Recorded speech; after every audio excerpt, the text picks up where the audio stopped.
ABC Kinderteach presents Chrysanthemum by Kevin Henkes. The day she was born was the happiest day in her parents' lives. "She's perfect," said her mother. "Absolutely," said her father. And she was. She was absolutely perfect. "Her name must be everything she is," said her mother. "Her name must be absolutely perfect," said her father. And it was. Chrysanthemum. Her parents named her Chrysanthemum. Chrysanthemum grew and grew and grew, and when she was old enough to appreciate it, Chrysanthemum loved her name. "I love my name." She loved the way it sounded when her mother woke her up. She loved the way it sounded when her father called her for dinner. And she loved the way it sounded when she whispered it to herself in the bathroom mirror. "Chrysanthemum, chrysanthemum, chrysanthemum." Chrysanthemum loved the way her name looked when it was written with ink on an envelope. She loved the way it looked when it was written with icing on her birthday cake. And she loved the way it looked when she wrote it herself with her fat orange crayon.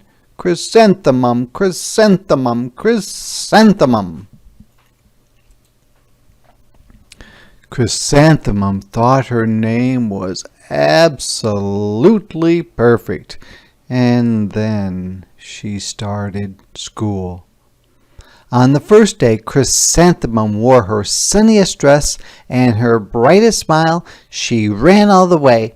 "Hooray!" said Chrysanthemum. "School!" But when Mrs. Chud took roll call, everyone giggled upon hearing Chrysanthemum's name. "It's so long," said Joe. "It scarcely fits on your name tag," said Rita, pointing. "I'm named after my grandmother," said Victoria. "You're named after a flower." Chrysanthemum wilted. She did not think her name was absolutely perfect. She thought it was absolutely dreadful. The rest of the day was not much better. During nap time, Victoria raised her hand and informed Mrs. Chud that Chrysanthemum's name was spelled with 13 letters.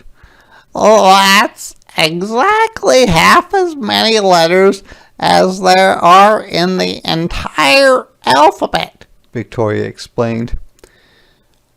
"Thank you for sharing that with us, Victoria," said Mrs. Chud.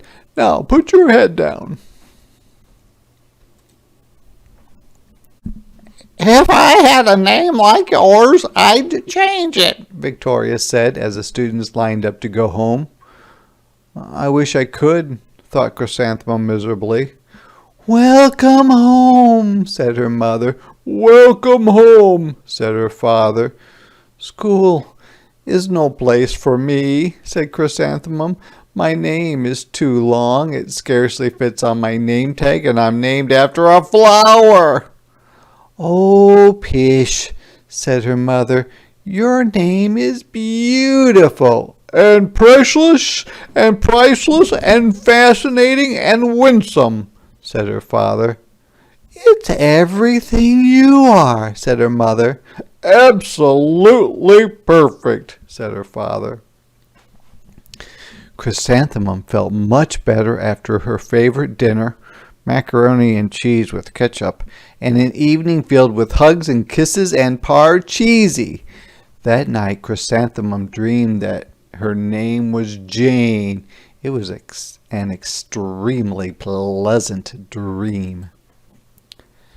The next morning, Chrysanthemum wore her most comfortable jumper. She walked to school as slowly as she could. She dragged her feet in the dirt. Chrysanthemum, chrysanthemum, chrysanthemum, she wrote. She even looks like a flower, said Victoria as Chrysanthemum entered the playground. Let's pick her, said Rita, pointing. Let's smell her, said Joe. Chrysanthemum wilted. She did not think her name was absolutely perfect. She thought it was absolutely dreadful. The rest of the day was not much better. During nap time, Victoria raised her hand and said, A chrysanthemum is a flower. It lives in a garden with worms and other dirty things. Thank you for sharing that with us, Victoria, said Mrs. Chudd. Now put your head down. I just cannot believe your name, Victoria said as the students lined up to go home. Neither can I, thought Chrysanthemum miserably. Welcome home, said her mother. Welcome home, said her father. School is no place for me, said Chrysanthemum. They said I even look like a flower. They pretended to pick me and smell me. Oh, pish, said her mother. They're just jealous. And envious and begrudging and discontented and jaundiced, said her father. Who wouldn't be jealous of a name like yours, said her mother. After all, it's absolutely perfect, said her father. Chrysanthemum felt a trifle better after her favorite dessert, chocolate cake with buttercream frosting, and another evening filled with hugs and kisses and parcheesi. That night, Chrysanthemum dreamed that she really was a chrysanthemum.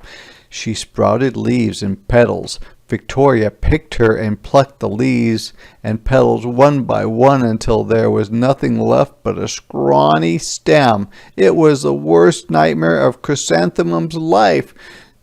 Chrysanthemum wore her outfit with 7 pockets the next morning. She loaded the pockets with her most prized possessions and her good luck charms. Chrysanthemum took the longest route possible to school. She stopped and stared at each and every flower. Chrysanthemum, chrysanthemum, chrysanthemum, the flowers seemed to say.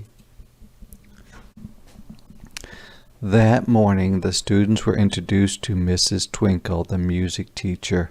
Her voice was like something out of a dream, as was everything else about her. The students were speechless. They thought Mrs. Twinkle was an indescribable wonder. They went out of their way to make a nice impression. Mrs. Twinkle led the students in scales. Then she assigned roles for the class musical. Victoria was chosen as the dainty fairy queen. Rita was chosen as the spiffy butterfly princess. Joe was chosen as the all-important pixie messenger. And Chrysanthemum was chosen as a daisy.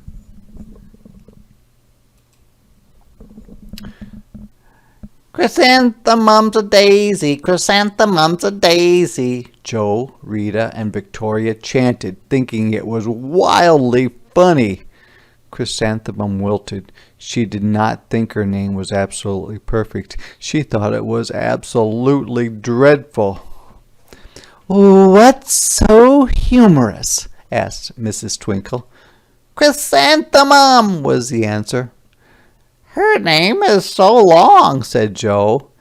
It scarcely fits on her name tag, said Rita, pointing. I'm named after my grandmother, said Victoria. She's named after a flower. My name is long, said Mrs. Twinkle. It is? Said Joe. My name would scarcely fit on a name tag, said Mrs. Twinkle. It would, said Rita, pointing. And, said Mrs. Twinkle, I'm named after a flower, too. You are? Said Victoria. Yes, said Mrs. Twinkle. My name is Delphinium. Delphinium Twinkle. And if my baby is a girl, I'm considering Chrysanthemum as a name I think is absolutely perfect. Chrysanthemum could scarcely believe her ears. She blushed. She beamed. She bloomed. Chrysanthemum, chrysanthemum, chrysanthemum. Joe, Rita, and Victoria looked at Chrysanthemum longingly. Call me Marigold, said Joe. I'm Carnation, said Rita, pointing. My name is Lily of the Valley, said Victoria. Chrysanthemum did not think her name was absolutely perfect. She knew it. Epilogue. Overall, the class musical was a huge success. Chrysanthemum was absolutely perfect as a daisy. Victoria made the only mistake. She completely forgot her lines as the dainty fairy queen. Chrysanthemum thought it was wildly funny, and she giggled throughout the entire dance of the flowers. Eventually, Mrs. Twinkle gave birth to a healthy baby girl, and, of course, she named her Chrysanthemum.